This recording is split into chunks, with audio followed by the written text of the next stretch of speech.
حامدا و مصلیا و مسلما اما بعد۔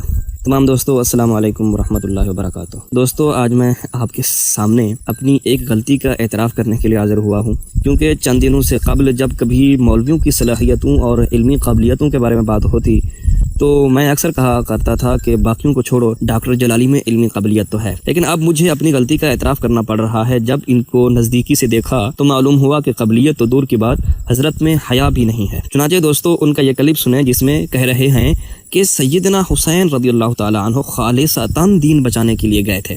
تو سیدنا امام حسین رضی اللہ تعالیٰ عنہ 100% دین بچانے کے لیے اپنا آل و عیال کا اور سب کا خون پیش کر رہے، جس کا صاف مطلب ہے کہ ان کے نزدیک جو سیدنا امام حسین رضی اللہ تعالیٰ عنہ کو اس عمل سے روکے، ان کے نزدیک وہ خالصتاً دین کا دشمن ٹھہرا۔ کیوں؟ کہ وہ دین کے بچانے سے روک رہا ہے۔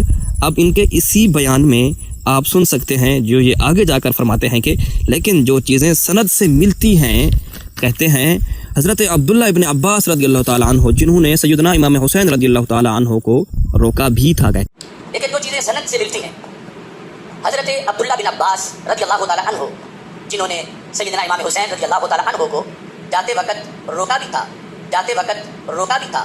پیچھے آپ سن رہے ہیں کہ خالصتاً دین بچانے کی بات کر رہے تھے یہ اسی کلپ میں، لیکن بے حیائی اور جسارت تو دیکھیے آگے جا کر اسی بیان میں کہتے ہیں کہ سیدنا عبداللہ ابن عباس روکنے والے تھے۔ اس کو کہتے ہیں الجھا ہے پاؤں یار کا زلف دراز میں، لو آپ اپنے دام میں سیاد آ گیا۔ اب میں ان کی پوری ذریت کو کہوں گا کہ یہاں پر تم اپنا جلال دکھاؤ یا ملال، بہرحال تمہارے اس کنز الجہال نے بزام خیش سیدنا عبداللہ ابن عباس رضی اللہ تعالیٰ عنہ کو خالصتاً دین بچانے سے روکنے والا کہنے کی جسارت کی ہے، تو پھر یقیناً وہی بات ہوئی جو سیدی امام الغیرت حافظہ اللہ تعالی نے فرمائی کہ یہ رافضی نواز دکتور ہے، صحابہ کا دشمن ہے، جو رافضیوں کی انگلیوں پر ناچتے ہوئے صحابہ کو خالصتاً دین بچانے کا مخالف کہتا ہے۔ بلکہ اس کی بکواس تو سیدنا امام علی مقام رضی اللہ تعالی عنہ تک کو بھی نہیں بخشتی، کیونکہ آپ نے بھی جب کربلا میں 3 شقیں پیش فرمائیں جو کہ تاریخ تبریز کی صحیح روایت ہے، اس وقت اس کے نزدیک خالصتاً تو نہ رہا۔ تو پوچھنا چاہتا ہوں میں جوہالیوں سے کہ کیا بچا ہے تمہارے پاس؟ تم کیا سمجھتے تھے کہ رافضیت کے تلوے چاٹ کر تم امام حسین رضی اللہ تعالی عنہ کا محب کہلاؤ گے؟ نہ پتر نہ، رافضی کدی اپنے پیو دے نہیں ہوئے تے تسی رفضل جا کے کہ امام حسین رضی اللہ تعالی عنہ دے ہو جانا ہے۔ بہرحال خیر، میں تم سب کو دعوت فکر دیتا ہوں، اگر صحابہ سے سچی محبت کرتے ہو تو کہو جو کچھ اس نے خالصتاً دین کہہ کر بولا ہے وہ سب اس کی اپنی گھر کی گھڑی ہوئی بات ہے، اور اس بات سے سیدنا عبداللہ ابن عباس رضی اللہ تعالی عنہ کی توہین ہوئی ہے۔ اور یقیناً اگر تم امام حسین رضی اللہ تعالی عنہ سے محبت کرتے ہوگے تو امام حسین رضی اللہ تعالی عنہ کے بارے میں بھی اس بات پر اس کو طعن و تشنیع کرو گے، وگرنہ ہم تو تمہیں ذلیل کریں